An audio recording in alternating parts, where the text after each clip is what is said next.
Welcome back to Across the Table. Today I'm joined by Dr. Kat Aguilera, a counseling psychologist whose work focuses on trauma, emotional distress, and recovery. Today we're being hosted once again by Regis, so a big thank you to them. As is tradition on my podcast, I've composed a small intro about you. So, Dr. Aguilera, you are a psychologist specializing in preventing psychological casualties as a result of military and frontline operations. You work with military personnel, emergency services, defense, and security organizations. Your focus is on early intervention, identifying and addressing psychological risks before people break, operations fail, or careers end. You have spent 15 years in this space, leading NHS services through crisis, working with veterans through combat stress, treating serving police officers through intensive trauma programs, and advising organizations on psychological risk management. This conversation is how trauma doesn't only come from what we traditionally think of as a one-time event, but also for constant repetitive events. So, Dr. Aguilera, thank you for joining me. Thank you for having me. What is trauma? And when people hear the word trauma, they often picture a single dramatic event. But from your perspective, how should we really be thinking about trauma? So those two, if you want to... It's a good question. I think when we typically think of trauma, we think PTSD, military, of course, some of those very traditional ways of thinking. But actually, I think what's underestimated most of the time is how biological trauma is. And so what happens is that it builds up in the nervous system. So when there are incidents that happen, and if we take this from childhood, for example, if we have childhood trauma, and then we add more layers of further traumas down the line, that's what builds up in the system. So the way that in our field we define trauma is an event that happens that overwhelms the nervous system's ability to cope. And that could be anything. And it can trigger also. So what drew you then? Before we get into it, I want to find out really what drew you originally then to supporting people through trauma and distress then? What got you into this field? So when I did my training, I was working in secondary care mental health services. I worked in psychosis services from pretty much the start. I joined the prison service in 2011, worked there for a couple of years as an assistant psychologist. And I then went into the NHS. And this idea of early intervention in psychosis comes from that, really, because they set up early intervention services for prevention of further episodes. Now, my personal background is that I have family. They come from military and grandfathers. And then my father was a prison officer all of his life. So all I knew really is that kind of frontline services background. And he ended up the last 6 years of his career, he was the prison superintendent. He was the governor. So, I guess from the background, I saw what that does to a family, to somebody who works in those services also. But then I worked in those services myself, and I just saw the teams and what happened, and everybody really struggling, of course, with the demand, the emotional demand of the work. And then I developed that passion for trauma also, and the two just came to meet perfectly. So how was working with acute trauma and long-term stress then shaped how you approach then therapy? Having that knowledge then, or growing up with it, how does that then help you into how you approach therapy? I think it just gave me an understanding for the culture, first of all, when in these services, but also gave me an understanding of this idea of, I understand now how it links when there are things that happen in adulthood, but they also link with childhood. And so a lot of the times, of course, we experience traumas in later life, but if there's underlying things that may be unresolved, that holds the later things in place also. You have to look at the long-term lifespan of an individual. You can't just treat what's there in front of you, and that only comes through assessment and treatment, obviously. So, and then we'll move further. People in the frontline roles, military, emergency services, healthcare workers, they're often exposed to constant stress, crisis, or the emotional strain of it. In your experience, how does repeated exposure to high-pressure emotional child situations affect mental health over time? I think it's something that creeps up a lot of the time. Sometimes there is a very obvious incident, catastrophic incident that happens If we take, for example, things like COVID, things like the Grenfell tragedy that happened in the UK, those are acute events that happen that really traumatize people. We go back to even the Twin Towers, things Yeah. like the first responders there, you know. So we can understand that there are one-off events like that. A lot of the time, what happens though, is that these things happen progressively. And so people experience more and more events across their career, and they don't understand that actually what that's doing is it's placing another notch in the nervous system until they get to a point where it just kind of all spills out and they can't understand why. And they're just like, what's happening now? Why is it now that it's affecting me when I've worked in this service for 15, 20, 30 years sometimes? And so that's really what happens, is those small events that builds up across time. Is it because it creeps up minimized because they have it's part of the job? Absolutely. And that's when they don't realize it. Yeah. I think, interestingly, I just bumped into an old friend, and he was telling me that he did 10 years in the police. And he said the same thing to me. He said, well, they just say it's part of the job. They expect that to be, and I understand that to an extent. I think when we sign up for these jobs, we know that we're not signing up to go into the best part of life, really. Yeah. We see a lot of what the darker side of life has to offer. However, I don't think that we can oftentimes expect the extent to which we're exposed to some of these things. And that, again, has a huge impact. And I think there's some jobs as well. So like firefighters, you have that perception of them. They go in, they put out a fire and they come out. Even the people that apply for those jobs as well. But there's a lot more of that exposure to traumatic events when you go in and there's bodies and there's, you know where I'm going with that, which I don't think a lot of people even expect when you mention those kind of jobs. Police officer, you just think a police officer catches a robber, arrests them, takes them away. But they're exposed to dramatic events as well and constant as well. So why is anxiety and the burnout feel so common right now? I think that we have become better at talking about mental health, and we've become better at now recognizing that people do end up being affected by these jobs. But there is a lot of cultural issues within these services. I left the NHS after 10 years.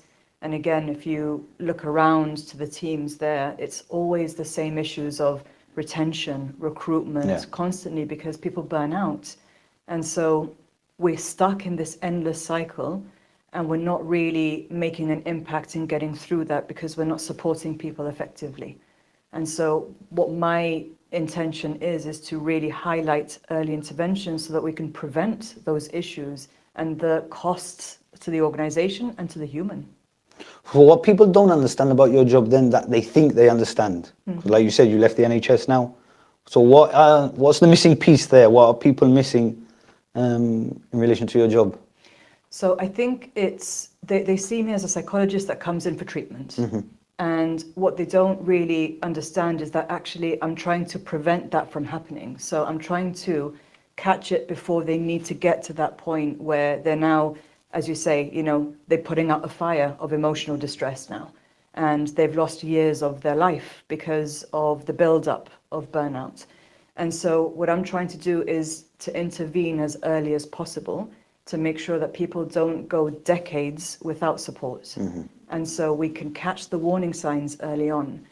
And if we can catch the warning signs, we can prevent this progression where people are getting to that point now where they don't see a way out sometimes, and it's too late. And as you know, in your background, I'm sure you probably know a lot of people from military who have not made it to treatment. And that is what I'm trying to prevent, and that's the missing piece. What are the signs though? Because sometimes it's really, really hard, because you can be laughing, joking, smiling, and then all of a sudden they're out and they're having a fight, or they've done this, or what. What are just at least the common ones, not the... You've just mentioned a really good point there, the fight, anger. Anger is a very common warning sign. And I'm not talking about just, something... A one-off, Something, anger is normal.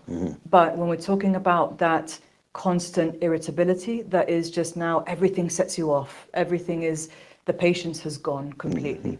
So anger is a big part of it. Sometimes when people are drinking more, you know, alcohol, as we know in the cultures of military, alcohol is a big part of it. And there's a lot of numbing that happens with people drinking more through or work or exercise. So there's numbing, that part of it as well. Hypervigilance is another one. People are on edge all the time, especially when you're deployed to conflict zones or you work in response teams. It's almost like you're always looking out for the next threat. Yeah. And so the nervous system becomes adapted to that. And so it's a normal response to the abnormal circumstances that happens, really. So it's an adjustment. The other one is sleep. So a lot of people struggle with disturbed sleep. Doesn't necessarily always mean nightmares, but again, nightmares, night terrors, that's a very direct indication. Flashbacks is another direct indication to any of the incidents, deployments, whatever you've been, you know, you responded to. I work also with teams that work in child protection or digital forensics. You know, those things build up when you're constantly dealing with distressing material. And for them, but them themselves, is there signs for like the person themselves saying, oh shit? Yeah. And it's just clicked for them? Yeah. Are there signs for? Yeah, absolutely. So things that you can't get out of your mind, for example, events that keep repeating themselves, that keep recurring in your mind, even images that come in intrusively, for example, the withdrawing from people around you. Sometimes you feel like, you know, disconnection is safer than connection. So those are some of the warning signs. And again, if you're feeling on edge all the time, you can't switch off, your sleep is just, you know, there's no sign of it. All of these things are warning signs. These are ones, and I'm talking for a long period of time. So it's not like a one-off here and there, you know, because there's a period naturally that happens of a couple of months when we experience something, it's on our mind. So normally when we look for a diagnosis of PTSD, we look for the symptoms to be present for 3 months or more. Okay. And so I think if you've been struggling, typically when people come and speak to me, they've been struggling for years with some of these intrusive symptoms. And so that is probably where I'd say, I think people know when something's off, you know? So when you know that something's off, that's usually the time. I haven't got this question done, but you've just popped a question in my head. Is there a difference between men and women in realizing? Yeah.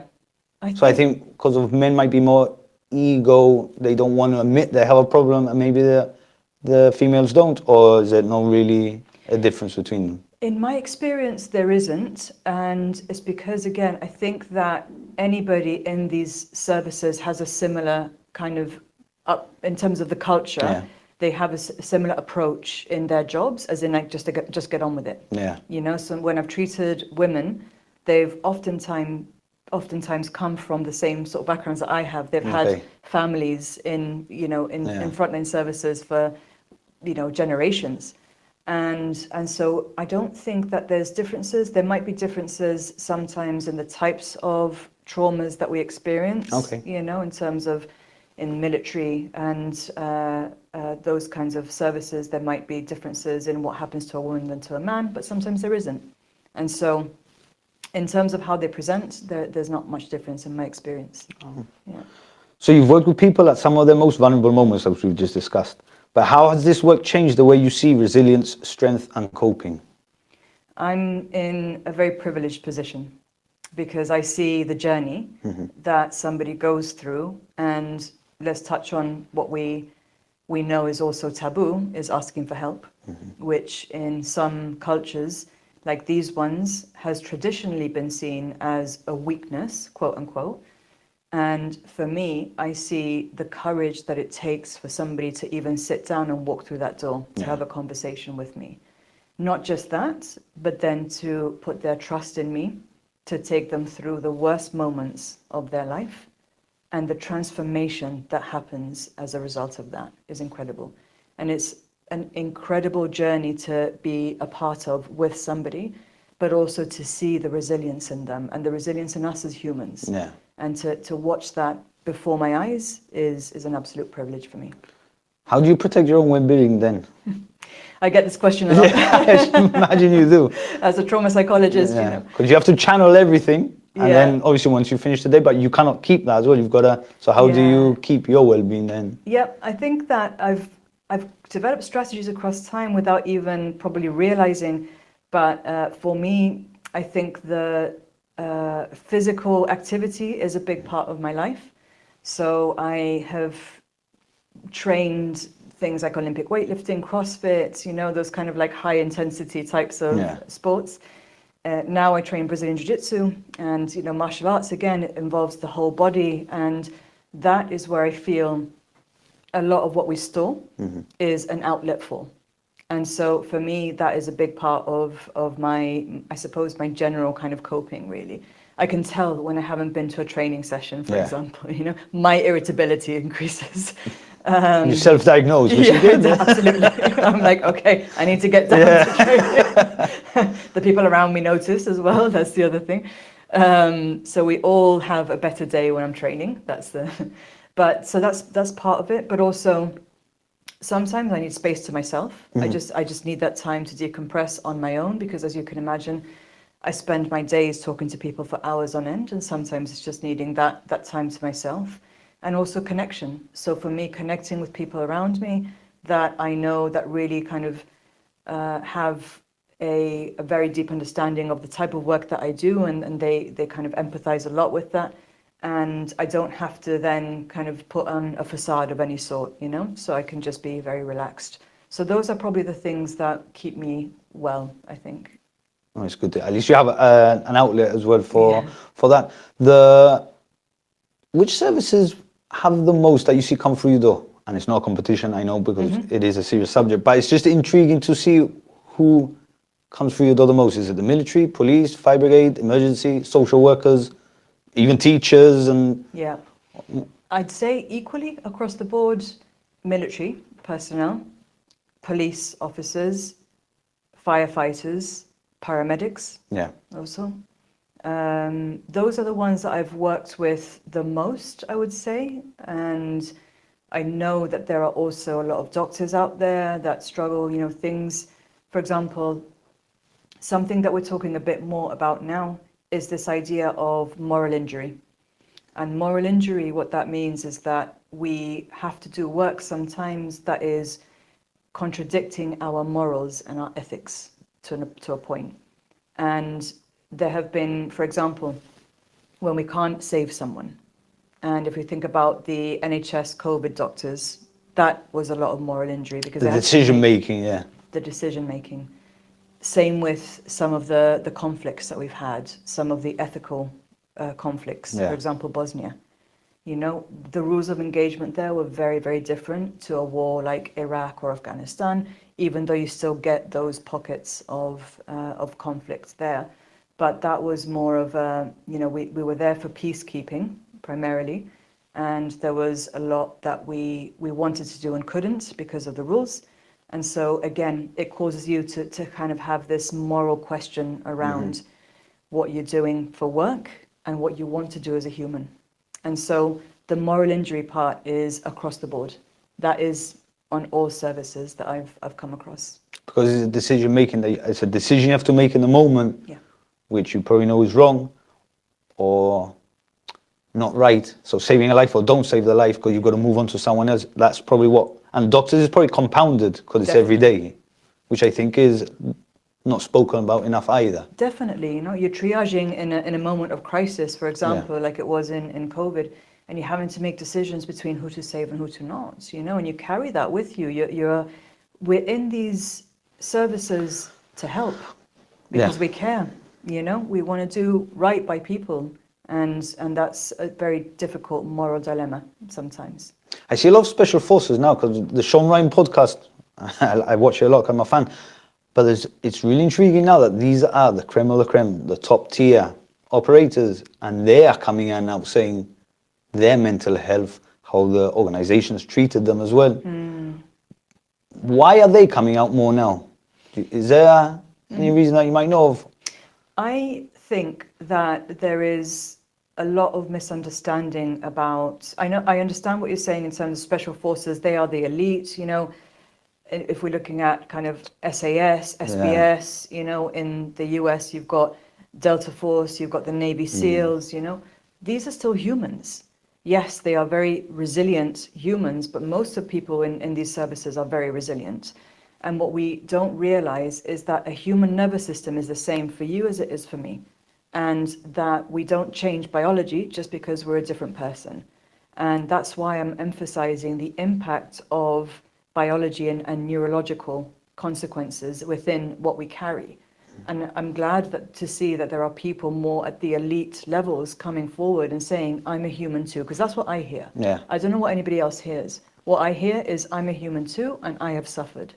And it doesn't matter if it's somebody from the SAS or somebody that does a different job entirely. We have one nervous system. Is that so? How does it work for you when someone walks in? Is it how do you? So take me through the step by step. I walk in. How do you? Because they're probably closed up, aren't they? They don't want to talk about it. Yeah, So absolutely. how do you get them to open up? Yeah, well, I don't. I kind of just acknowledge the fact that it's going to be a very difficult conversation to begin with. Yeah. And I think by that point, people have made their decision. And so I understand that it's going to be still a trust building process. Even if so you and I have just met for the first time, for example, you come and sit and you say, I'm struggling with some things. There's still a whole process of trust building that needs to happen. And that is why, for me, I always prioritize authenticity, transparency, honesty. And if I see something that's happening, I'll name it. I won't just kind of sit behind and just go, well, yes, I'm sure that was really difficult. I'm just be like, you either want to get help or you don't. Yeah. So I'm here, all in, if you want to get help, because I can help you. But again, I'm not here to convince anyone, right? You're here for a reason now. Yeah. So, you know, if you're on this journey with me, let's do it together and we'll get through to the other side. But we've got to be in at 100%. So you're direct with them in that sense? That works for me. And I think that's probably why, you know, again, my background and working with these services, they appreciate that, I think, you know. For me, there's no bullshitting anyone. You're not bullshitting me and I'm not bullshitting you. So and I'm here to help you. Yep. So absolutely. So take it or leave it, you know. Yeah. that's my approach. That's very military of you. That. It might sound a bit harsh. That is very military. That's why I'm like, yeah. I've got the skills, you know. Let's do this together. But you've got to be in. Yeah. You've got to be in it, you know. Because I am 100%. So for organizations, what's the one practical change you would recommend to them? Yeah. That would make a real difference then? Again, it's this idea of proper, you know, like routine screening. Routine as physical health. I believe that we should have routine psychological screening also, and training to help them to recognize the warning signs, especially in the high-risk units, you know. So screen, what do you mean? What, send them off?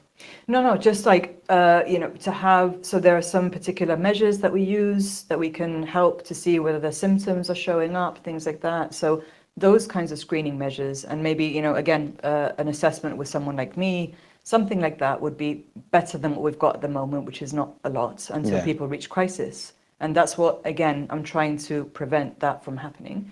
If we had more routine stuff in place, then it would help to catch the symptoms a bit earlier on, even if the person doesn't catch them themselves, you know. So that's one thing. And then, of course, the appropriate treatment as well that they need.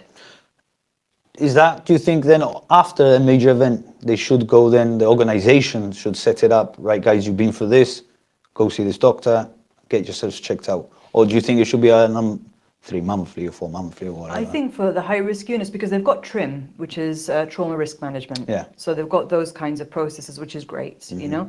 But again, I think that it falls a bit short sometimes, you know, to just have something when an event happens, because things can develop later.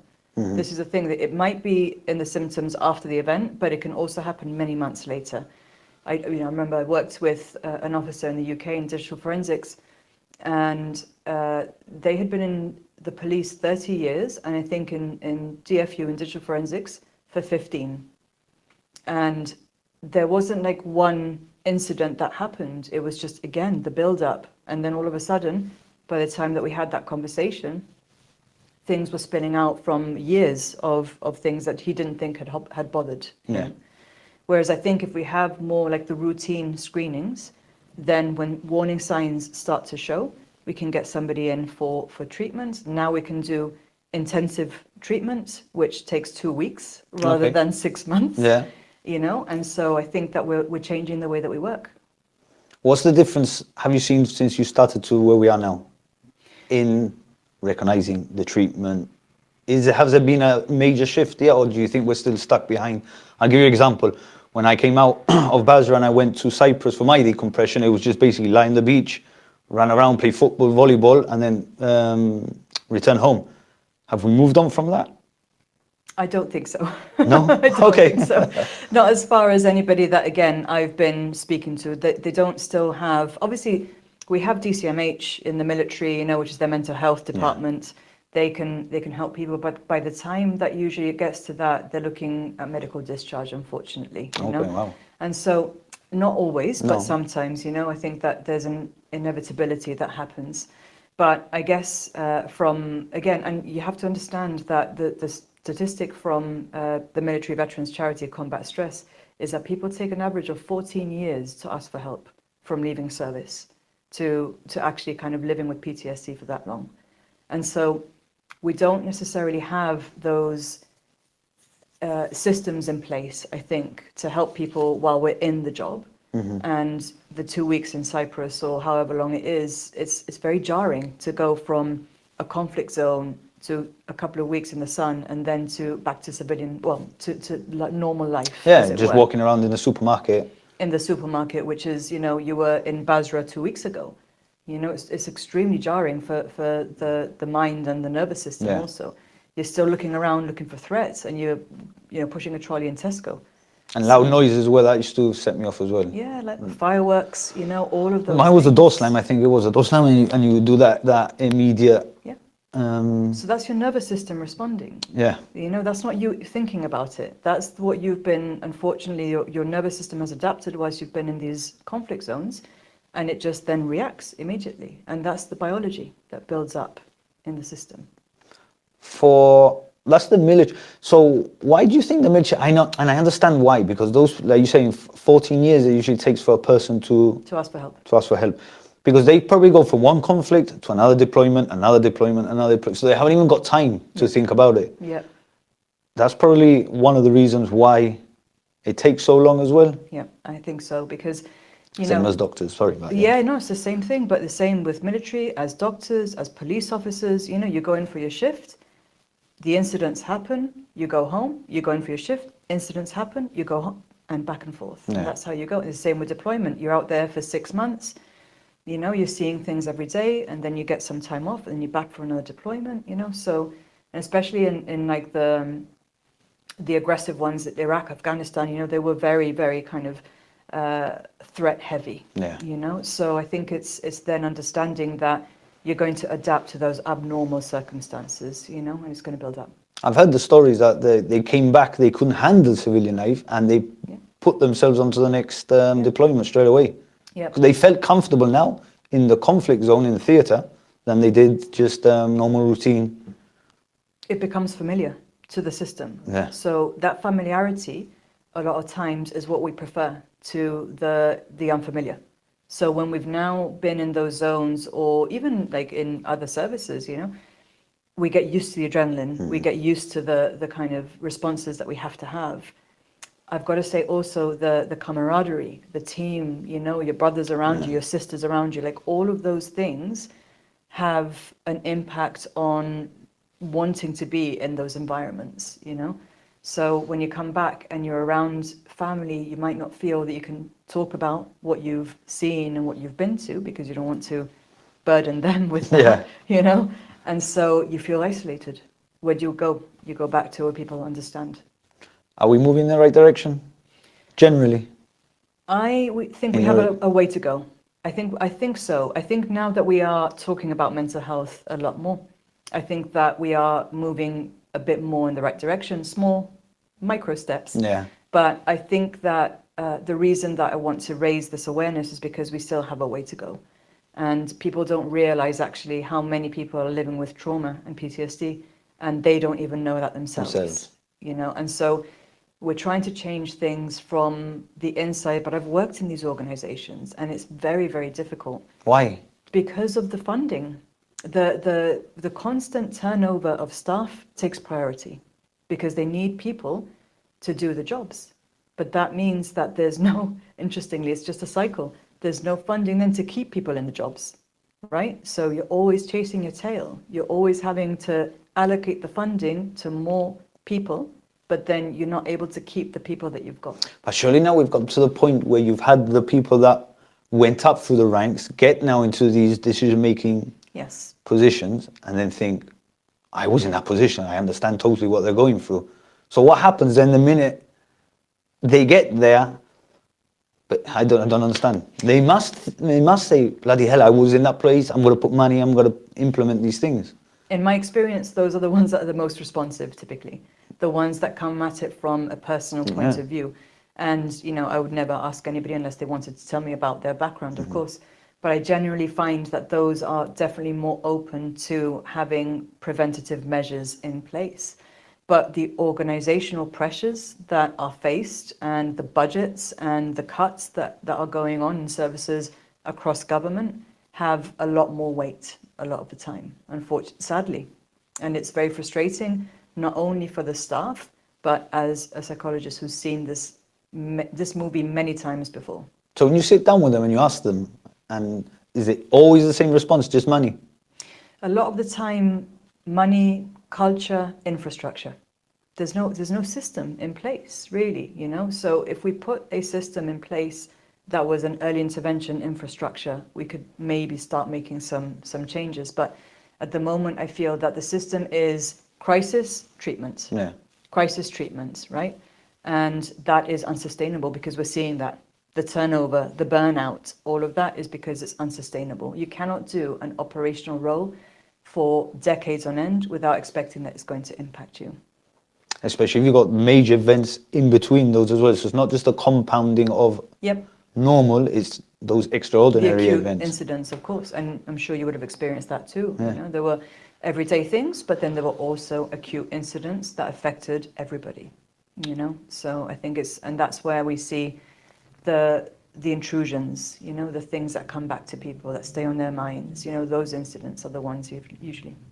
So you're touring around, so because it's really good, and this podcast might come out hopefully before you go on it, but I know you're on Jib Talks. Yes. So was it a tour? You're just going around? Explain to me what. Yeah. So at the moment, again, because in all fairness, I've tried to change things from the inside up. You know, from the organizational standpoint. Yeah. And I keep coming up against a wall. And I think that my intention now is to make this more aware within the public, you know, to bring awareness to the fact that people are living for decades and decades with trauma, not realizing it, and what my views are on intervening early before crisis happens. I swear, I don't understand it, because you just keep saying you go into these organizations and you come up against the same wall. Yeah. Yeah. Once you've left an organization, do you go back later on and talk to them and say, I'm always is there. anything changed? No. I'm always there, you know. I'm never going to push for something because I know that I need to have their buy-in for it. Mm-hmm. So, you know, there are people in these organizations, leaders in these organizations that recognize the value for their teams. Yeah. And those are the ones that I usually work with, and I'm able to implement these structures. But I guess it's always the chain of command, and it just depends on who is above them approving. Yeah. And so I'm always going to be here whenever anybody needs support, and I'm going to push this idea of early intervention as much as I possibly can. I also recognize the barriers because I'm from these organizations. Yeah. And so I am happy to be flexible, but I also think that the changes need to come from a higher place. Ministers in UK? Yes. You sat down with any of them? Not yet, but that is the intention. So by doing things like this, by making the awareness and the voice heard of the mission, I think that hopefully we can start recognizing that what we're doing at the moment isn't working. That we are breaking people, unfortunately. I know you specialize in essential. Do you do non-essential personnel as well? Yes, yeah. Okay. How was that different than from essential?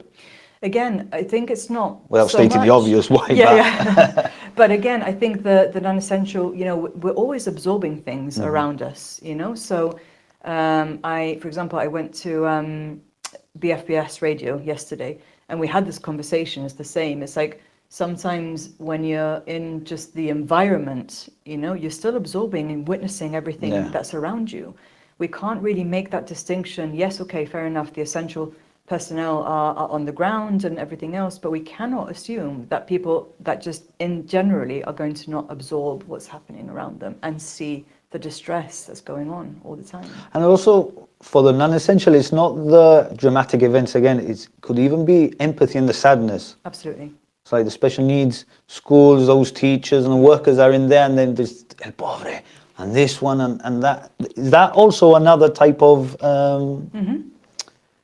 what's the word I'm looking for now? See, another type of distress, I think. Yeah, absolutely, because you have to understand that we're humans with emotions, and so we can't always just cut it off and separate it, It's, if we're seeing something as a human and you empathize with it or you sympathize, and that is, again, it gradually more and more and more, and we have this phrase, compassion fatigue, it's because we work in these services, we have compassion for those around us, and so that can build up, and it's fatiguing to the body. There's a lot of sadness that we feel. Yeah, that's what I was wanting to get to as well, because there must be an over sadness for that person and into the school, and then you see that kid that you grow a connection to, and then something happens to him, and that impacts the person. Definitely, yeah. And if that's every day. Absolutely.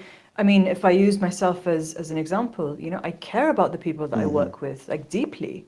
I'm invested in their journey. And sometimes people don't always make it to recovery. They get complications, something happens in life, all of these things. And I feel deeply for that. I feel that, I wish there was something that I could do to help. I wish I could have done more, and this is a very common, I've got to talk about this because this is a very common belief that we come across in these services, the helplessness that we feel sometimes, not being able to do what we want to do, not being able to save that person, right? Yeah. I think that is something that it's not an acute incident that happens, but it's something that we feel deep within ourselves, and especially when you're working with children, for example, and if you can't save everyone, you really start internalizing that. Main mission for you, what's the main mission that you want to put out there that is what you're doing? The main mission is to help people and educate them into what the warning signs are, and to urge them not to wait, to urge them to, so this is what my talk is about on Saturday. Yeah. It's the story of a veteran that I worked with, who 6 years in the army, 17 years in the police force, armed response. And it's his journey that I talk about. He's given me permission to talk about, because I can't talk about my work, as you understand, it's confidential. So, do you want to share a bit here? Yeah, of course. Yeah, Absolutely. Yeah. So again, it's this idea of the alpha male who worked in the army, deployed to Iraq, left the army, went into the police force, armed response, thrived, and then 23 years of operational service later, he presents in front of me, just having this conversation about why can't he put it back in the box?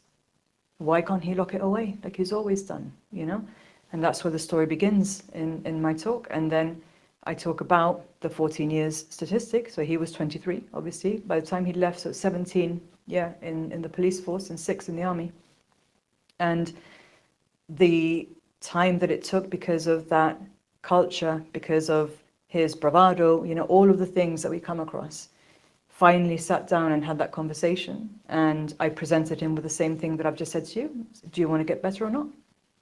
And if you want to get better, I'm here for it, right? We'll take you through this journey. And we did. And we did EMDR, which is eye movement desensitization and reprocessing, one of the trauma therapies that I'm trained in.